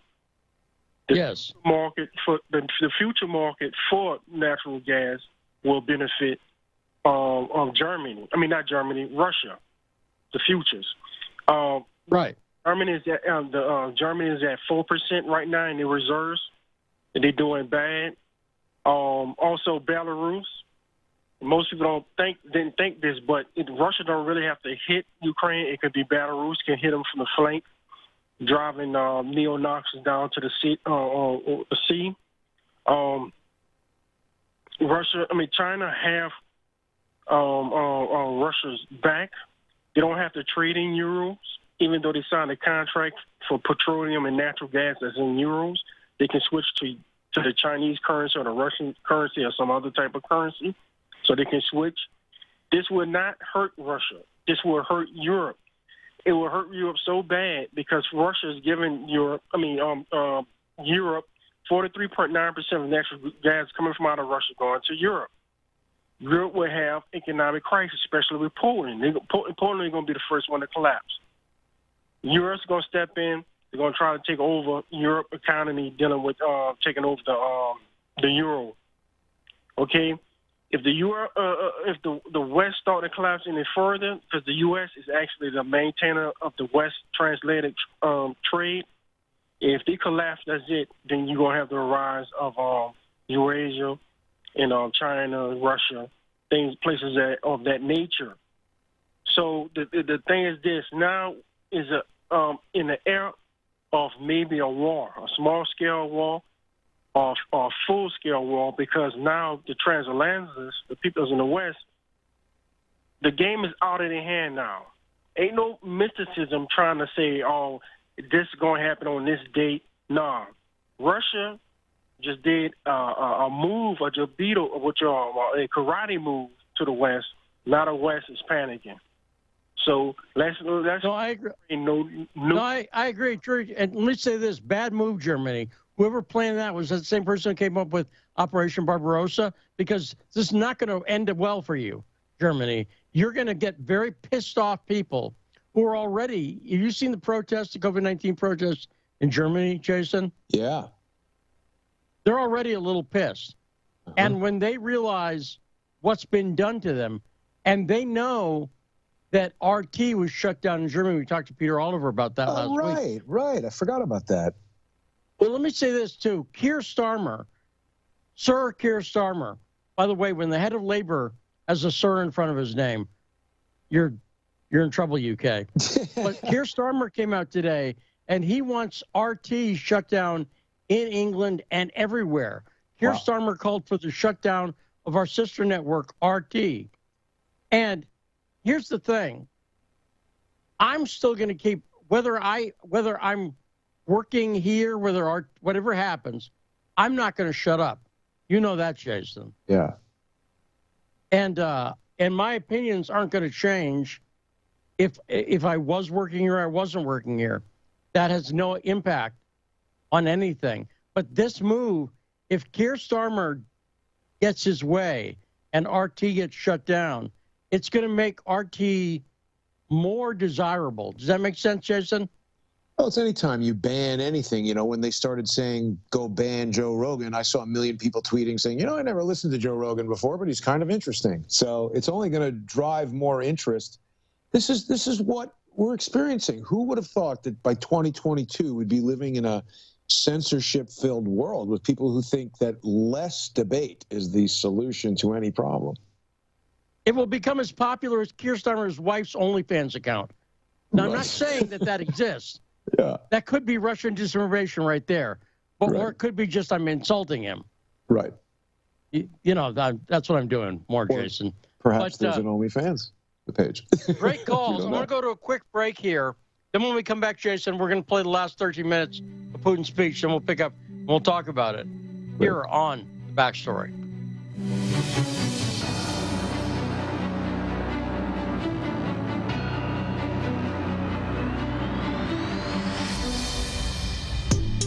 Stuck in traffic? No problem. Stay informed. Stay tuned to Radio Sputnik on 105.5 FM or 1390 AM in the Washington, D.C. area. Need more? Follow us on Facebook or check us out on SputnikNews.com. They're bringing drugs. They're bringing crime. I like beer. Yeah, we drank beer. Whoever's in charge, and I want the report. Let's talk about that. Discussing all the controversies and news across the disunited states of America. Tune in to Fault Lines every weekday from 7 to 10 a.m. Eastern, only on Radio Sputnik. In a media landscape filled with so-called journalists acting as stenographers for their billionaire bosses, there is a desperate need for news, analysis, and perspectives that buck the status quo and get to the heart of how domestic and international events impact you and me, as well as showing how we can get involved in the struggle to change that status quo. Check out By Any Means Necessary on Radio Sputnik, Monday through Friday from 2 to 4 p.m. Eastern, to hear the stories and voices that mainstream media refuses to tell you. And join us as we connect the political, social, and economic movements shaping the world around us. That's By Any Means Necessary, Monday through Friday at 2 to 4 p.m. Eastern, right here on Radio Sputnik. Hi, I'm political analyst Garland Nixon. And I'm political scientist, author, and nationally syndicated columnist Dr. Wilmer Leon. We're the co-hosts for The Critical Hour, airing Monday through Friday from 6 to 8 p.m. Eastern Time here on Radio Sputnik in Washington, D.C. We close out your day with a thorough and hard-hitting analysis of the day's top stories, where we bring in brilliant scholars, authors, and investigative journalists from around the world. And on Fridays, it's panel time, when we do a roundup of the week's most important issues. Join us to keep up with the world's top stories. Enjoy an in-depth analysis. And have a little fun along the way. Listen to our show, The Critical Hour, Monday through Fridays on Radio Sputnik.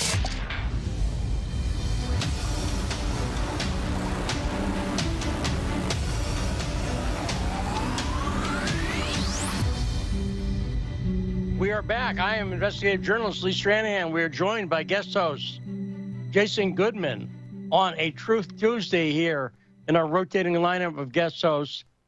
And do me a favor, if anyone out there, first off, if you have a boombox, that's great already for starters. But if you've got a boombox, we're about to play more of Vladimir Putin's historic speech from yesterday. So do the John Cusack move.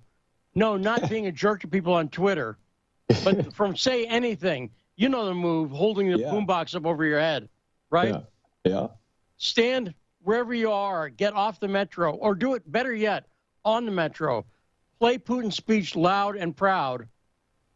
Let's hear the final part of Vladimir Putin's historic speech from yesterday. Hit it, Saul. In public. I will say it for the first time. Back in 2000, when President Bill Clinton was visiting Moscow at the end of his term, I asked him, how would America see Russia joining NATO? I would not give you all the details of that conversation, but the reaction to my conversation looked, well, very reserved, let me put it this way. And how did Americans really look at this possibility? You can see it in their practical steps in regard of our country.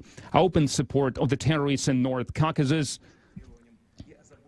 ignoring our demands and our concerns in the security area, withdrawing from the treaties, arms treaties, and so on and so forth. It still begs the question, why? Why did they do that? What for? Okay, you don't want to see a friend in us, an ally in us, but why do you want to make an enemy out of us? The only answer that we got was, it's not about our political regime or anything else. It's just they don't need such a big and independent country as Russia. So that's the answer to all the question. That's the source of traditional American policy they pursue in the Russian track.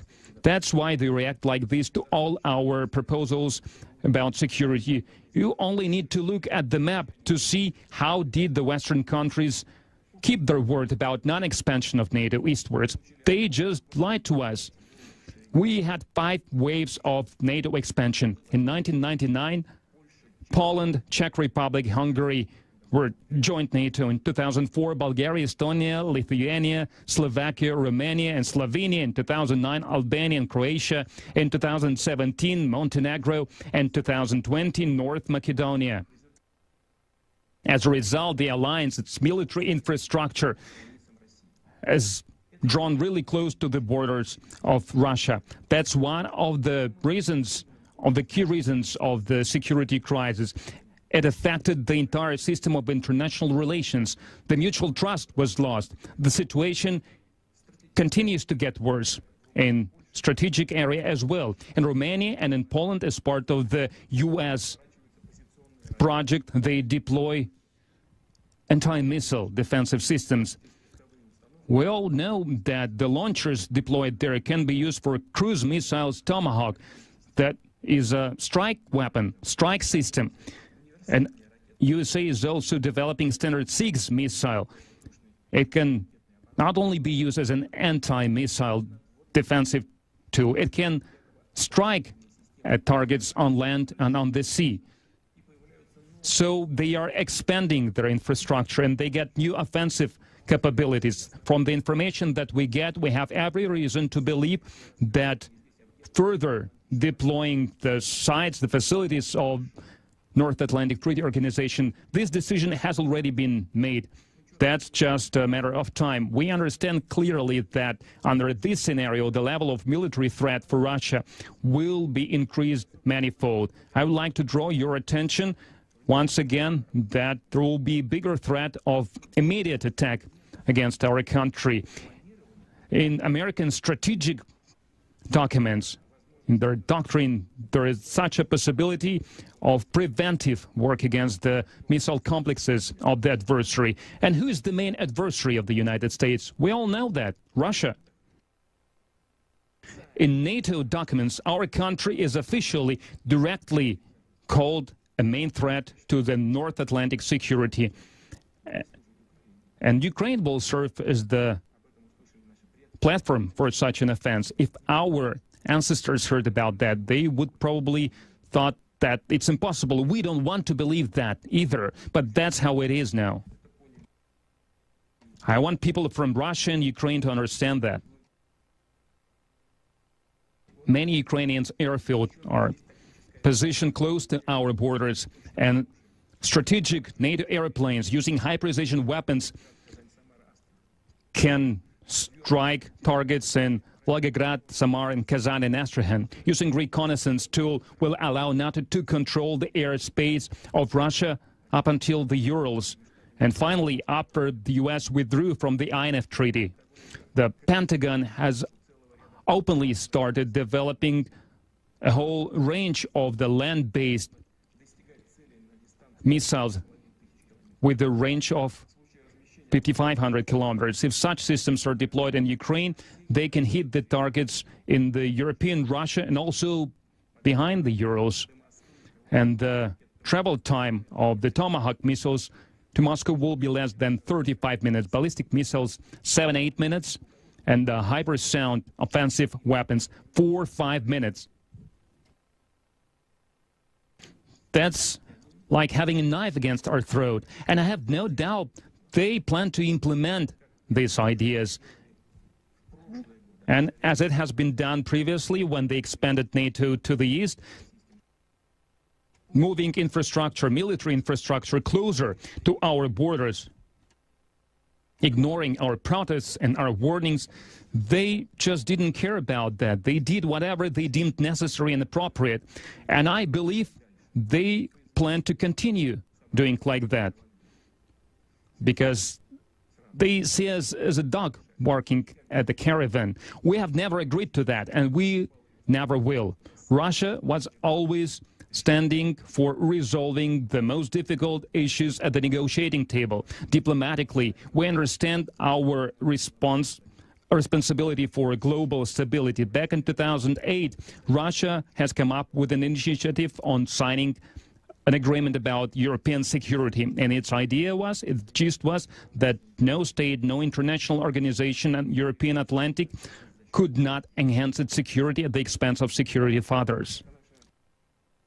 But our suggestion was refuted from the get-go, because we can't allow Russia to limit the activities of NATO. We were told that legally binding guarantees of security, only NATO members can have such guarantees. And last December, we have sent our partners the draft document about security guarantees, and also the draft agreement on the measures of enhancing Russian security and NATO member security.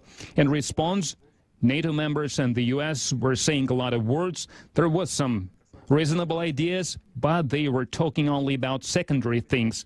And it looked as an attempt to bring this discussion away from the main point, and we reacted in kind.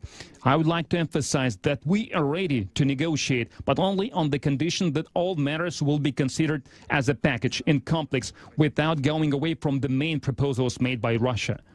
And those have three main items.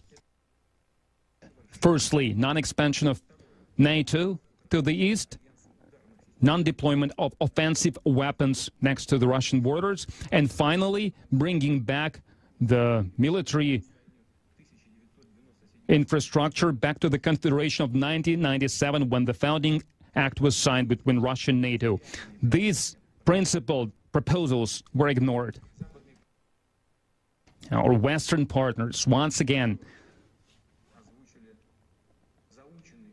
they were saying same old words, that every state has freedom to choose ways to enhance its security, to provide its security, to join any military alliances.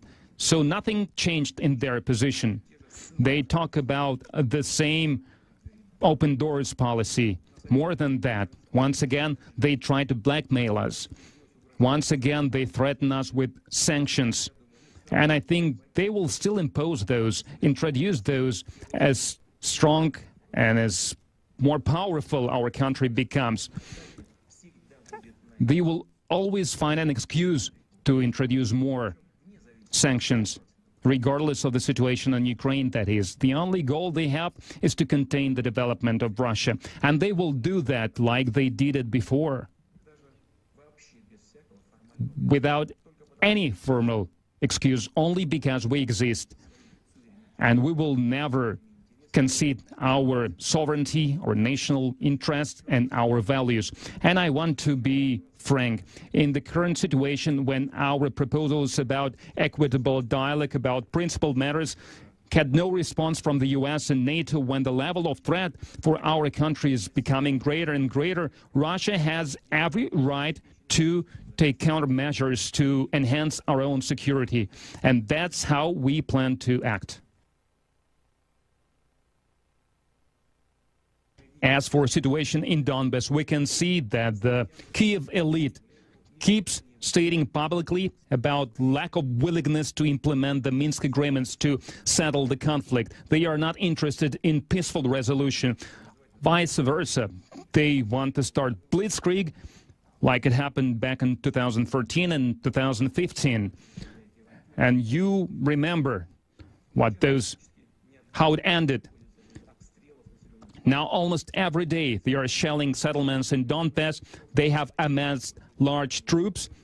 They're using offensive unmanned vehicles and other heavy machinery, torturing people, children, women, elderly people. It doesn't stop. It doesn't cease. We see no end to it.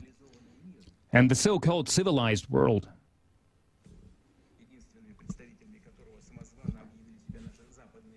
and our Western colleagues proclaim themselves as the only representatives of this free world. They prefer not to notice this, as if there is nothing like this happening. There is no genocide perpetuated against almost 14 million people. And the only reason is that these people didn't want to back the coup d'etat in 2014.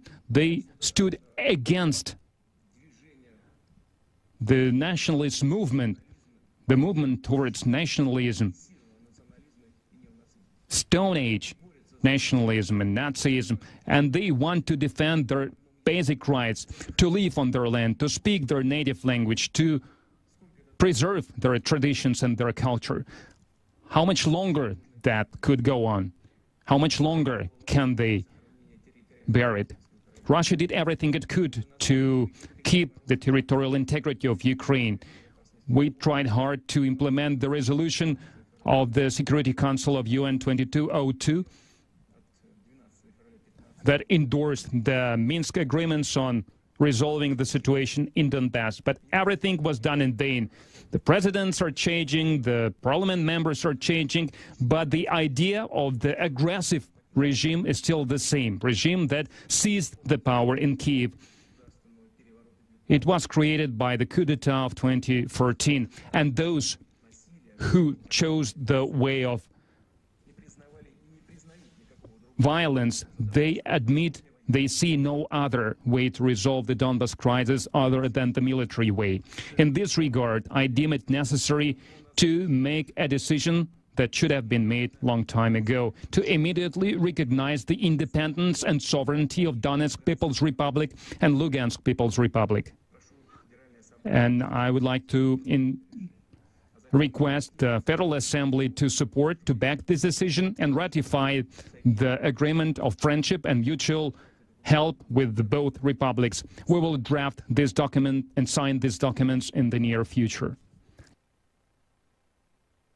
And those who seize the power and keep the power in Kyiv, we demand to stop hostilities immediately. Otherwise, all the responsibility for the possible continuation of the bloodbath will be on the consciousness of the regime that is ruling in Kyiv.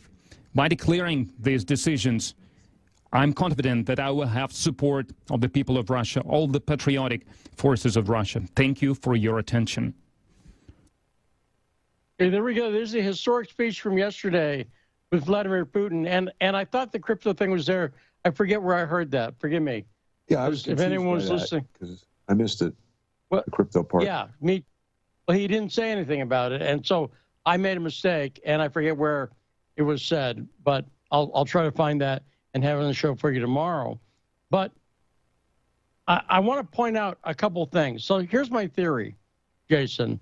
Yeah. Because you heard Putin at the end there talked about the Nazi regime, and it is. But let me say something about Nazis. So being a Nazi is a unique political position in today's world. Allow me to explain. If I were to call you tomorrow, Jason, and say I was a Democrat, I've decided I'm a Democrat, you'd be surprised, but it wouldn't be out of the realm. You wouldn't. It could happen. Cancel. Right. Right. It could happen. And same thing if I said, you know, I've been listening to Ted Rall a lot. I'm a communist now. More or surprising. I'm a socialist. Yeah. Right. But still. And furthermore, I wouldn't be fired. Right. However, if I were to call you tomorrow and say, you know, Jason, I've been thinking I'm a Nazi. Yeah. Right? It doesn't go over No well. one. Right. No one is allowed. But that was not the case in 1939, let's say. Right. In 1939, Nazism was an acceptable. I'm not saying it would have been popular with everybody at all, but I'm saying it wouldn't have been an instant career killer.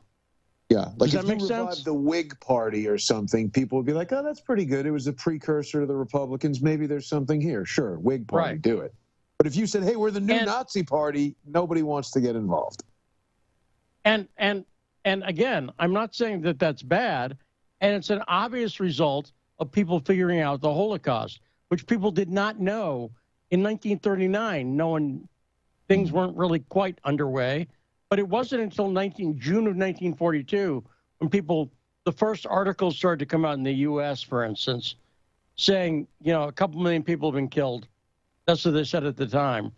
And then I would say over the next 6 years or so, from 1942 to, let's say, 1949, the full extent of the Holocaust became clear to people. Does that make sense?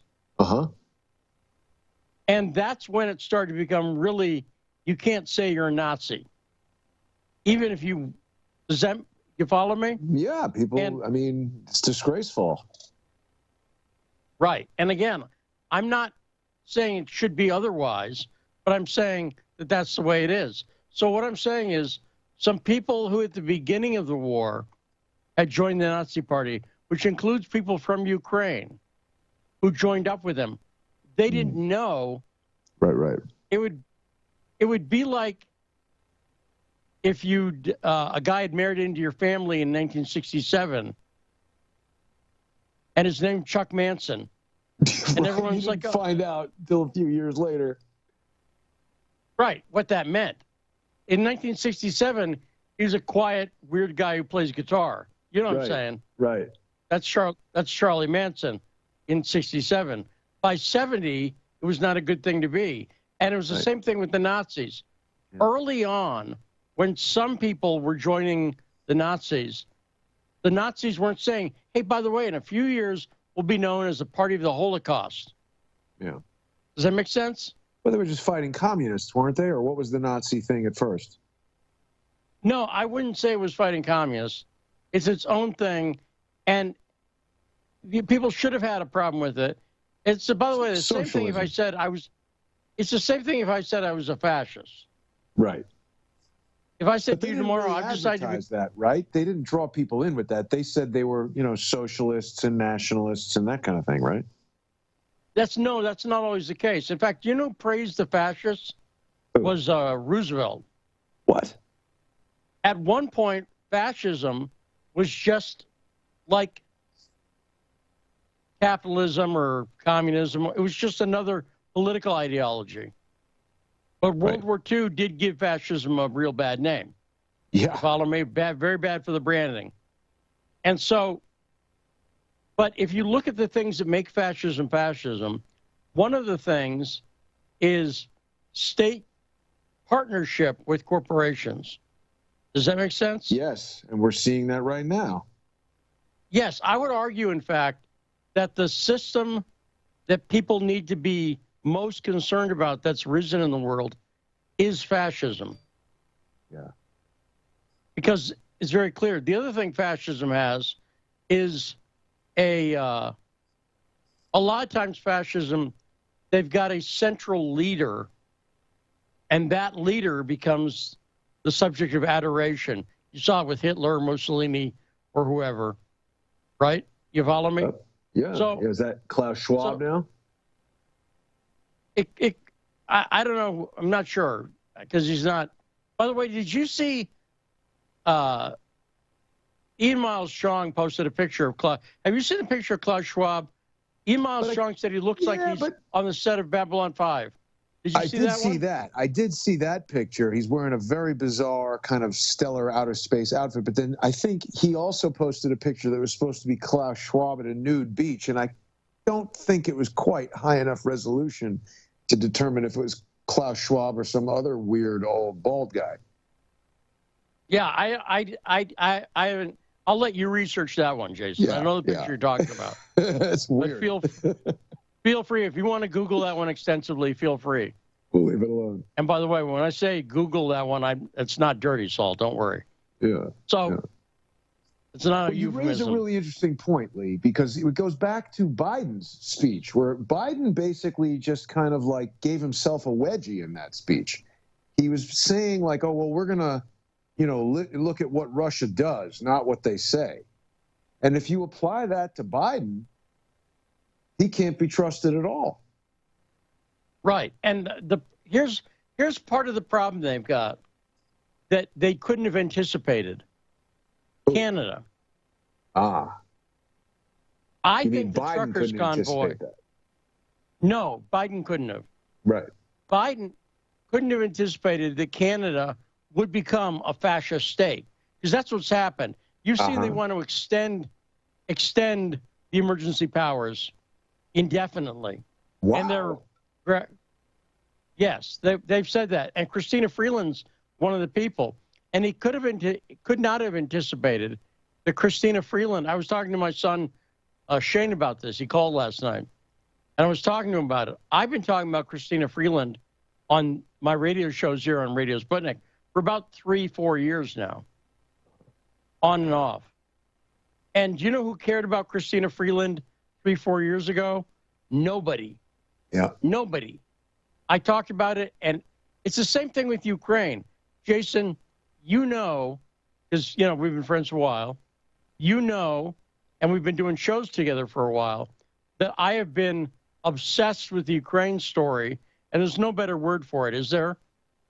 Well, obsessed has a little bit of a negative connotation. You've been on it like a bulldog, as a newsman should.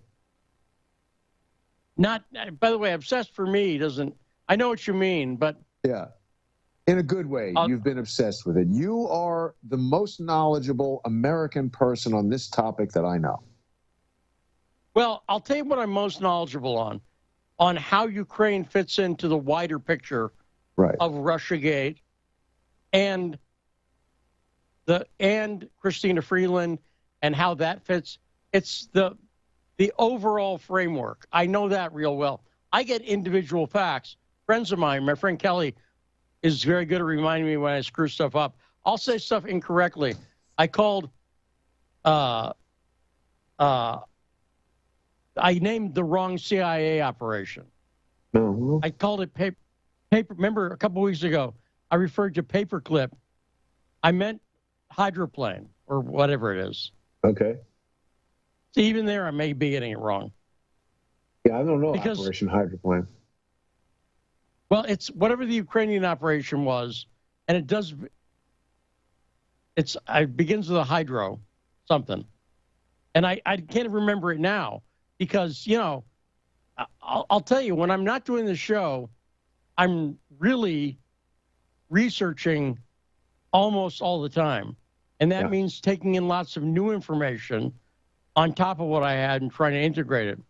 And my theory about the Nazi thing is I noticed, I've got a thread up on Twitter. It's ostensibly about Christina Freeland, but really what it's about is about the techniques that are used to deny that they're Nazis. Because I've noticed this. You want to talk about obsession, a lot of the Ukrainians, the Ukrainian defenders, the Ukrainian diaspora, they feel a need to deny Ukraine's connection with the Nazis, including Stefan Bandera. And I was I was asking the question, well, why? That's when I had my revelation that, of course, today you absolutely don't want to be called a Nazi. Right. It's very bad. Yeah. And that's why even the clear anti-Semitism that's going on, and there's this guy who's a Jew. By the way, do you know what percentage of people in Ukraine are Jews? Take a stab. Less than 1%? Less than 0.1%. Yeah, it's like nobody. It was clear to me that when I visited, being a Jewish person in Ukraine was something of an oddity. Yes. And there's a guy over there, and he's written, I'd love to get him on the show eventually, but he's head of a Ukrainian Jewish group who's talked about, he said, don't whitewash this Nazi thing. It's real. And he showed, they had an art exhibition recently in Ukraine. And one of the paintings, by the way, I don't know if you can get this as an NFT yet, Jason, but it's as soon as I tell you the title, by the way, the title is a good description of what the painting is. It's not an abstract name. It's called Jew with Pig. Hey. And it's a painting of a Jew with a pig. And it's done in sort of, I would say, a pop art style. A little Roy Lichtenstein, a little tiny bit, maybe. But I'm just saying. Ukrainian pointillism? It's more poppy, colorful, like illustration art. Lichtenstein is like the comic art. Right, yeah. I was thinking of Surratt. Yes. Yeah. No, Lichtenstein was the comic art with very bright colors. Right. Very comic book colors. Right. And that's what this has. Although it looks a little like Ralph Steadman, too. Ralph Steadman, the illustrator who did a lot of work with Hunter Thompson and Pink Floyd and people like that. But Jew with pig, right there. Very strange topic for painting. But that's right. And nobody, they didn't imagine if I did an exhibition and I just had a page. Let's say it was a Surratt. Let's say it was just a Pollock thing, just splatters. And I named it Jew with Pig. That would be outrageous for people. That would get me shut down right there. I think even it if would, there was, if there was no Jew or no pig visible in the painting. Yes, I agree. I did a Mondrian thing, right? Just shapes. Had that whole dust up. Was it Mapplethorpe? Who did that Christ submerged in urine? That was Andre Serrano.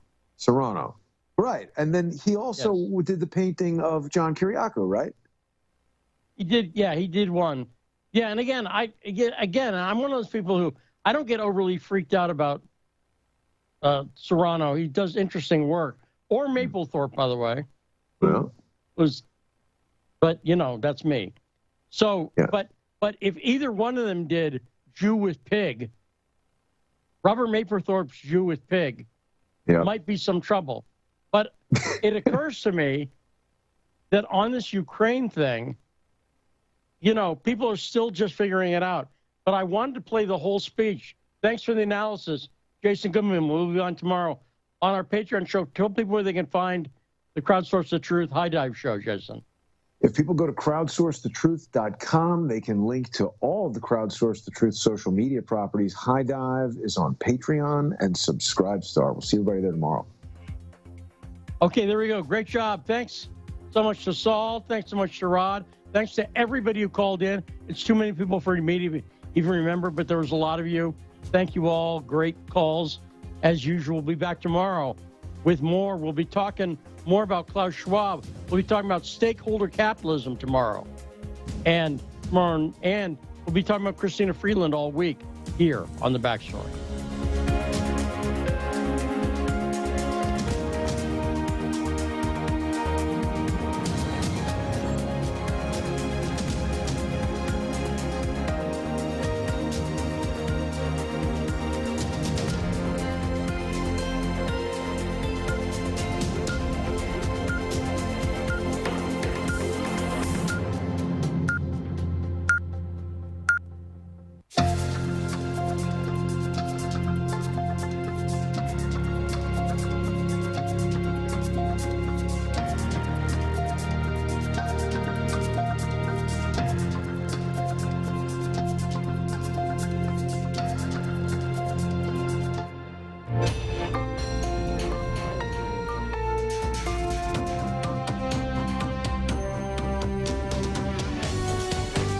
listening to Radio Sputnik.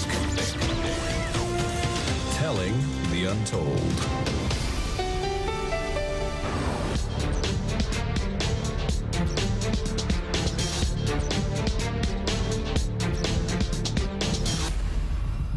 Good evening. Welcome to the Critical Hour. We're coming to you from the capital of the United States of America, Washington, D.C., here on Radio Sputnik. I'm political scientist, author, and nationally syndicated columnist Dr. Wilmer Leon, and I'm joined here by my co-host, political analyst Garland Nixon. Thank you, Wilmer. For the next 2 hours, we will explore and analyze the salient news stories that are impacting the global village in which we live.